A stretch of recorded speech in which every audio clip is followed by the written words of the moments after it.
नमस्कार दोस्तों।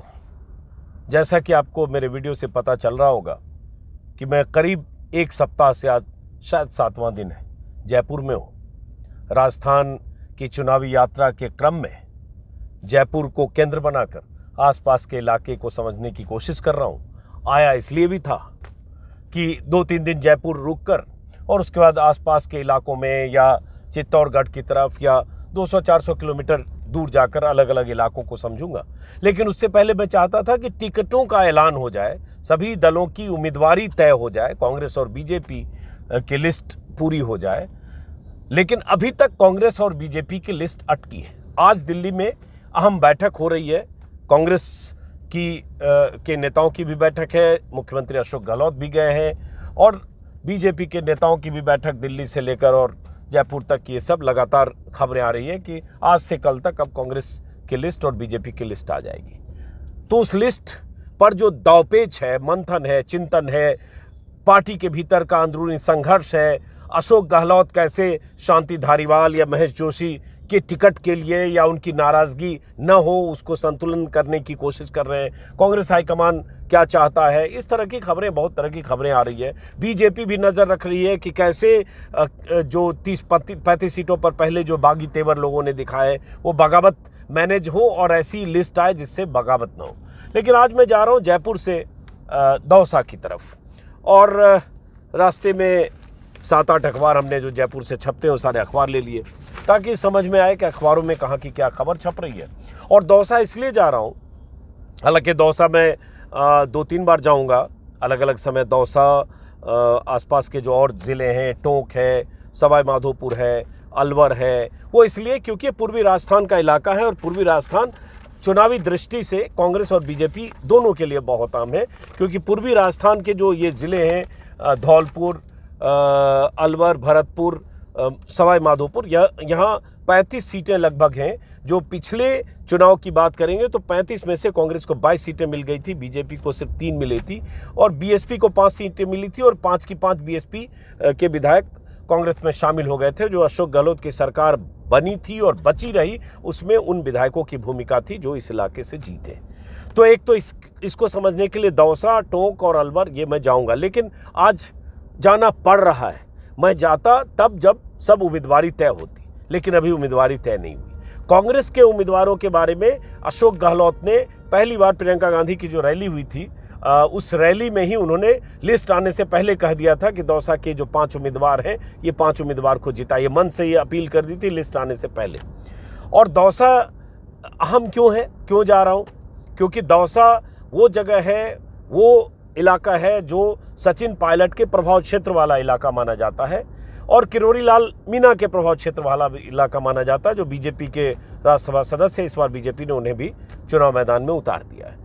और दौसा वो लोकसभा सीट है, अगर लोकसभा की बात करें तो जहां राजेश पायलट, जो सचिन पायलट के पिता हैं, वो 84 से लेकर और 99 तक में 5 चुनाव वो जीते। एक चुनाव बीच में हारे थे, 5 बार वो जीते। और उसके बाद उनके निधन के बाद अचानक सड़क हादसे में उनका निधन हुआ था और उसके बाद उनकी पत्नी राजेश पायलट की और सचिन पायलट की मां रमा पायलट वहां से एक बार उपचुनाव हुआ था, लड़ी थी और जीती थी, सांसद बनी थी।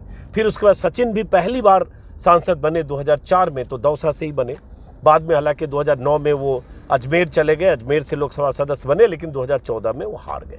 और उसके बाद वो प्रदेश के राजनीति में आए, प्रदेश अध्यक्ष बने और कैसे प्रदेश की राजनीति ने कांग्रेस की सत्ता की वापसी में भूमिका निभाई, उस पर बहुत बार बात हो चुकी। लेकिन दौसा इसलिए क्योंकि सचिन के प्रभाव क्षेत्र वाला इलाका है, गुर्जर वोट बैंक है। उसके बाद बीजेपी कभी उस तरह से मजबूत छिटपुट थी, किरोड़ी लाल मीणा का गढ़ माना जाता था, लेकिन 2018 के चुनाव में बीजेपी का सुपड़ा साफ हो गया। दौसा जिले की 5 सीटें हैं, 5 सीटों पर बीजेपी हार गई, 4 कांग्रेस जीत गई, 1 निर्दलीय जीत गए और जो निर्दलीय जीते वो हुडला, वो अब कांग्रेस के उम्मीदवार हैं। तो एक तरह से 2018 में कांग्रेस ने जबरदस्त प्रदर्शन किया दौसा जिले में और कांग्रेस का एकदम बीजेपी का एकदम सफाया हो गया। तो वो फिर गुर्जर जो चाहते थे कि सचिन पायलट मुख्यमंत्री बने या सचिन पायलट के साथ जिनकी लामबंदी थी वो इस बार कैसे सोचते हैं उसको भी समझने की कोशिश करेंगे। सचिन के प्रभाव जैसा 2018 में था क्या वैसा है उसको भी समझने की कोशिश करेंगे। तो ये जब दौसा जाएंगे देखेंगे। आज तो कुछ घंटे रहूँगा, लेकिन मैंने जैसा कि कहा 1-2 बार और जाऊँगा जब सारे टिकट का ऐलान हो जाए। कांग्रेस की तरफ से 5 के 5 पता है, बीजेपी की तरफ से 2 टिकटों का ऐलान हुआ है, बाकी अभी होना है। इस बीच मैं अखबारों में देख रहा था और ये तरह तरह की जो खबरें आ रही है हर समय कि अभी तक टिकट क्यों नहीं आ रहा है। अब 30 तारीख से नामांकन प्रक्रिया शुरू हो जाएगी और नामांकन प्रक्रिया शुरू होने में भी 1 दिन बच गए, लेकिन अभी तक टिकट को लेकर पेच फंसा है। अशोक गहलोत के लिए बार बार आ रहा है कि वो किसी का टिकट कटने नहीं देना चाहते अपने वफादारों की, उन विधायकों की जिनके बारे में वो बोलते हैं कि इनकी वजह से हमारी सरकार बची, इनकी वफादारी की वजह से सरकार बची, वरना सरकार तो जा रही थी जब बगावत हो गई थी, जब 17-18 विधायक मानेसर चले गए थे जो सचिन पायलट खेमे के विधायक थे। तो इसलिए वो चाहते हैं हर हाल में टिकट मिले। और एक तबका है जो मानता है कि अशोक गहलोत के बहुत सारे ऐसे विधायक मंत्री जिनके खिलाफ एंटी इनकम्बेंसी है। High command, Congress high command, party high command की भी नाराजगी की खबरें हैं कि वो कुछ सर्वे के आधार पर कुछ लोगों का टिकट काटना चाहते हैं, लेकिन अशोक गहलोत ने कूटा गाड़ रखा है कि टिकट ज़्यादा से ज़्यादा को मिले। तो देखते हैं क्या होता है। अभी तक जो टिकटों का ऐलान हुआ, इसी बीच एक और खबर हो गई कल कि ज्योति खंडेलवाल जो सचिन पायलट की करीबी मानी जाती हैं, जयपुर की लीडर हैं, मेयर रही हैं जयपुर से, 12-13 साल पहले मेयर चुनी गई थी। ज्योति खंडेलवाल जो लोकसभा चुनाव में 2019 में उम्मीदवार भी थी, हालांकि हार गई, लेकिन फिर भी 4 लाख से ज़्यादा उनको वोट मिले थे। ज्योति खंडेलवाल कल बीजेपी में शामिल हो गई। कुछ और लोग शामिल हुए जिसमें ज्योति खंडेलवाल भी हैं। अब उनके बारे में कहा जा रहा है उनको हवा महल या किशनपोल 2 विधानसभा है जहां से वो चुनाव चाहती थी, टिकट चाहती थी कांग्रेस का। और खबर मैं देख रहा हूँ किसी अखबार में कि 3 दिन से वो मतलब 3 दिन तक वो दिल्ली में लॉबिंग करती रहीं या बार बार दिल्ली जाती रहीं, वो चाहती रहीं कि उन्हें टिकट मिले, लेकिन उन्हें टिकट नहीं मिला। 3 माह से, माफ़ करें, 3 माह से दिल्ली के चक्कर काट रही थी ज्योति। कागजी को मिल गया टिकट, मतलब टिकट उनको नहीं मिला, इसलिए 3 दिन बाद दिल्ली में अरुण सिंह से मिली और हाथ जोड़कर फूल थाम लिया। जयपुर में ब्राह्मणों के बाद वैश्य समाज को साधने की तैयारी, इसलिए ये 20 साल पुराना जो उनका साथ था, 2004 में पार्षद बनी थी, 2009 में मेयर पद पर चुनी गई, 2019 में लोकसभा चुनाव जैसा मैंने कहा, और उसके बाद उन्होंने अमीन कागजी जो कांग्रेस के उम्मीदवार हैं उनकी उम्मीदवारी का जैसे ही ऐलान हुआ उन्होंने पार्टी का साथ छोड़ दिया। तो ये एक बड़ी खबर जयपुर के हिसाब से है कि एक वफादार लीडर जिसकी पहचान ठीक ठाक थी, जो 4 लाख से ज़्यादा वोट लोकसभा में उनको मिले थे पिछले 2019 के लोकसभा में, हालांकि उनकी हार भी मैं देख रहा हूँ 4 लाख से ज़्यादा वोटों से हारी, लेकिन फिर भी उसके बाद चुनाव के ठीक पहले उनका पार्टी बदलना क्या जयपुर की विधानसभा सीटों पर प्रभाव डालेगा, इसको लेकर तमाम तरह के आकलन है। ये एक बड़ी खबर यहाँ कल हुई, 2-3 और शामिल हुई। लेकिन अब बात टिकटों की जब हो रही है तो ये बार बार बात हो रही है कि टिकट जब पूरी तरह से आए तब जातीय समीकरण किस ढंग से कांग्रेस ने साधने की कोशिश की, कांग्रेस एंटी इनकम्बेंसी को क्या काटने के लिए क्या कांग्रेस कुछ लोगों के टिकट काट सकती है, वो भी उसी से पता चलेगा। बीजेपी की पूरी लिस्ट, कल के भी वीडियो में मैंने आपको बताया था कि बीजेपी की 2 लिस्ट आ गई है, 124 उम्मीदवार बीजेपी के सामने हैं, लेकिन 76 के नाम आने हैं। कांग्रेस की छोटी छोटी 3 लिस्ट आई है जिससे कुल 95 उम्मीदवारों के नाम आए हैं, भी 105 के सामने आने हैं। और बहुत चिंतन मंथन के बीच आज खबर कहीं देख रहा था कि आज रात या कल तक शायद कांग्रेस के उम्मीदवारों की लिस्ट आ जाएगी। बगावत की खबरें लगातार आ रही है कि बीजेपी के 35-40 ऐसे उम्मीदवार हैं जिनके खिलाफ स्थानीय स्तर पर बगावत है, धरना प्रदर्शन की खबरें आ रही है। उसका कितना असर होता है उसको बीजेपी फायर फाइटिंग में लगी है। बीजेपी के बहुत सारे नेता, अलग अलग राज्यों से आए हुए नेता भी जयपुर में कैंप कर रहे हैं, बल्कि जिस होटल में मैं ठहरा हूँ वहाँ भी मैं मिला। यूपी में योगी सरकार में मंत्री श्रीकांत शर्मा, बिहार के डिप्टी सीएम सुशील मोदी और बहुत सारे लीडर उसी होटल में ठहरे हैं जहां मैं ठहरा हूं, और वहां वो लोग आसपास के इलाकों में जा रहे हैं। सबको जिम्मेदारी दी गई और बीजेपी की मशीनरी जैसे काम करती, जो आपको पता होगा कि सैकड़ों नेताओं को, मंत्रियों को, विधायकों, दूसरे राज्य से मंत्रियों को, विधायकों को, सांसदों को, सबको उस राज्य में उतार दिया जाता है जहाँ चुनाव होता है, और सबके की जिम्मेदारी जिला और विधानसभा के स्तर पर दे दी जाती है जहां वो कैंप करें, लोगों को समझने की कोशिश करें, अगर कोई नाराज़गी है उस नाराज़गी को दूर करें और कैंडिडेट और पार्टी के पक्ष में माहौल बनाएं। ये बीजेपी की पूरी मशीनरी यहाँ काम कर रही है। अब जो बगावत की बात जो मैंने की, आज जैसे मैंने देख रहा हूँ शायद भास्कर में ही है कि कांग्रेस में भी 15-20 ऐसी सीटें हैं जहां कांग्रेस में भी नाराजगी की खबर आ रही है कि कांग्रेस की 3 सूचियों में 95 प्रत्याशी, इसमें से 21 का विरोध ज़्यादा जयपुर, दौसा और नहरी क्षेत्र की सीटों पर। इसमें कुछ सीटों का जिक्र किया है भास्कर ने कि कुछ जगह कांग्रेस के उम्मीदवारों का भी विरोध हो रहा है, एंटी इनकम्बेंसी है, जो मैंने कहा, जिनके टिकट चूँकि नहीं काटे गए। एक जगह मैं गया था, कौन सी जगह गया था, जहां बाहर का बगरू शायद बगरू गया था, जहां की एक कांग्रेस कैंडिडेट हैं जो सिटिंग है, लेकिन वहां उनके प्रति नाराज़गी देखिए, गंगा देवी शायद। तो इस तरह से कुछ नाम लिखा है भास्कर ने कि जहां नाराज़गी है सिटिंग को लेकर या जिनको टिकट दिया गया उनको लेकर। लेकिन इन सब नाराज़गी के बीच बीजेपी में ये खेमा नाराज़गी का ज़्यादा दिखता है, और नाराज़गी ने बगावत की तस्वीरें, विजुअल्स लगातार आप देख रहे हैं। जैसे टाइम्स ऑफ इंडिया की पहले पन्ने पर बहुत बड़ी खबर है, Rajvi yet to reach Chittorgarh. इसमें राजवी, जो नरपत सिंह राजवी, जो भैरव सिंह शेखावत जो मुख्यमंत्री थे, उपराष्ट्रपति थे, उनके दामाद, 3 बार के जीते हुए विधायक, विद्याधर नगर से जयपुर की एक सीट है जिले की, और उनका टिकट काटकर वहाँ राजकुमारी दिया सिंह को भेज दिया गया है, जो राजसमंद की सांसद हैं, पहली लिस्ट में नाम आया था। अब नरपत सिंह राजवी नाराज़ हुए, उन्होंने कुछ बयानबाजी की, नाराज़गी जताई टिकट काटने पर, चूँकि सिटिंग और सेफेस्ट सीट बीजेपी की मानी जाती है। हालांकि चित्तौड़गढ़ से पहले वो विधायक रह चुके हैं, तो उनको बाद में दूसरी लिस्ट में चित्तौड़गढ़ से टिकट मिल गया। अब जिसको चित्तौड़गढ़ से नरपत सिंह राजवी को टिकट मिला, वो चित्तौड़गढ़ जा नहीं पा रहे हैं टिकट की घोषणा के बाद। इसलिए नहीं जा पा रहे कि वो ज़बरदस्त प्रदर्शन हो रहा है, विरोध, क्योंकि वहाँ चंद्रभान सिंह आख्या हैं, जो वहाँ के बीजेपी के कैंडिडेट थे या जो जीते हुए उम्मीदवार थे, वो एमएलए हैं, उनका टिकट काटकर नरपत सिंह राजवी को टिकट दिया गया। तो उनके समर्थक हज़ारों की तादाद में, कई तस्वीरें, जैसे ये तस्वीर है, अब ये भीड़ मैंने पहले भी वीडियो में दिखाया था कि वो जो विरोध हो रहा है नरपत सिंह राजवी का और चंद्रभान आख्या का जो समर्थन हो रहा है, वो हज़ारों, 5,000, 10,000 लोगों की भीड़ के साथ हो रहा है। उससे लगता है कि चित्तौड़गढ़ में बीजेपी फंसी हुई है और नरपत सिंह राजवी खुद भी फंस गए।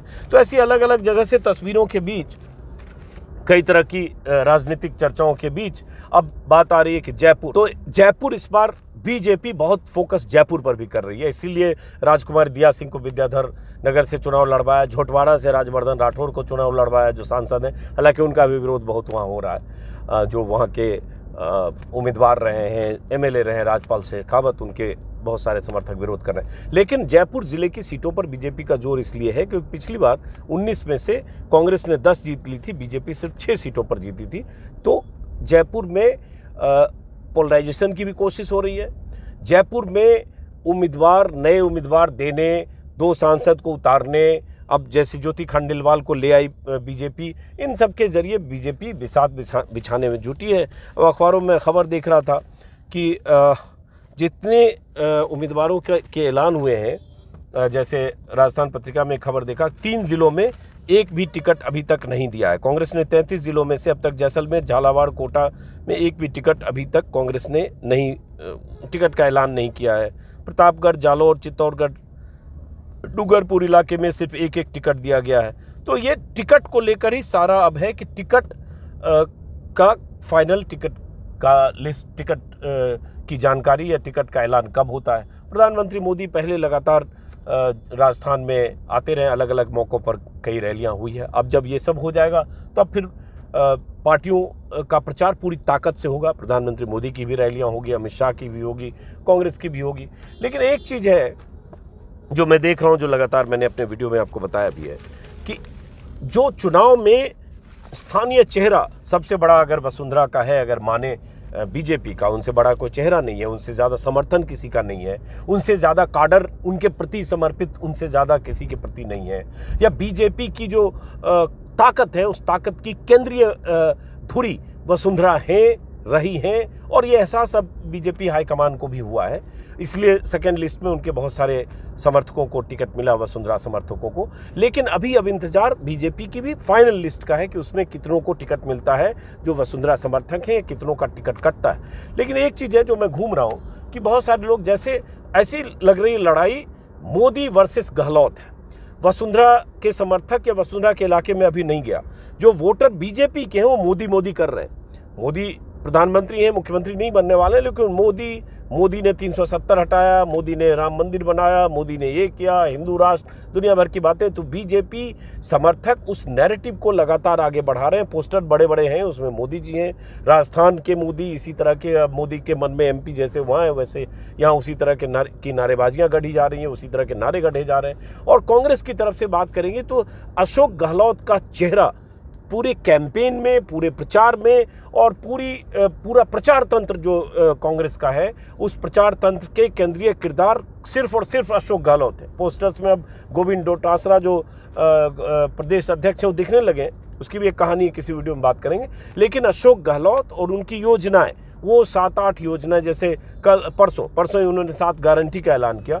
वो गारंटी, वो योजनाएं, चाहे चिरंजीवी योजना हो जो बीमा योजना है, चाहे अन्नपूर्णा किट हो, चाहे महिलाओं के लिए 10,000 देने का भी ऐलान कर दिया, पेंशन का योजना है, ओपीएस लागू करने के लिए हम एक्ट बनाएंगे, उसकी बात उन्होंने की है। लड़कियों को मोबाइल फ़ोन दे दिया, अब स्कूल जाने वाले, कॉलेज जाने वाले छात्रों को लैपटॉप का ऐलान किया। ऐसे बहुत सारे ऐलान उन्होंने किया। गैस सिलेंडर 500 रुपये में देने का ऐलान किया।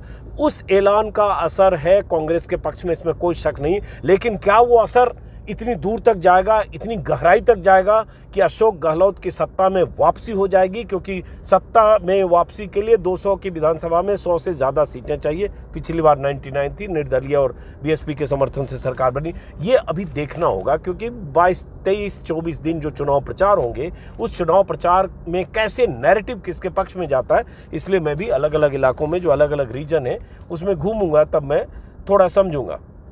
आज मैं देख रहा था अखबार में कि छोटे दल, इसमें छोटे दलों की भी थोड़ी भूमिका है कि हनुमान बेनीवाल से लेकर जो 1-2 रीजनल पार्टियां हैं, चंद्रशेखर जो भीम आर्मी के हैं, उनका कुछ हनुमान बेनीवाल से कुछ गठजोड़ हुआ है, उसके आधार पर भी कुछ सीटों का ऐलान होना है। शायद कुछ सीटों का ऐलान हनुमान बेनीवाल में 10 या कुछ सीटों का ऐलान किया भी है कल शायद। और उसके बाद बीएसपी बहुत अहम है। पिछली बार जैसा मैंने बताया कि बीएसपी ने पिछली बार 6 सीटें बीएसपी ने जीत ली थी। इस बार देखना होगा कि बीएसपी की भूमिका क्या होती है।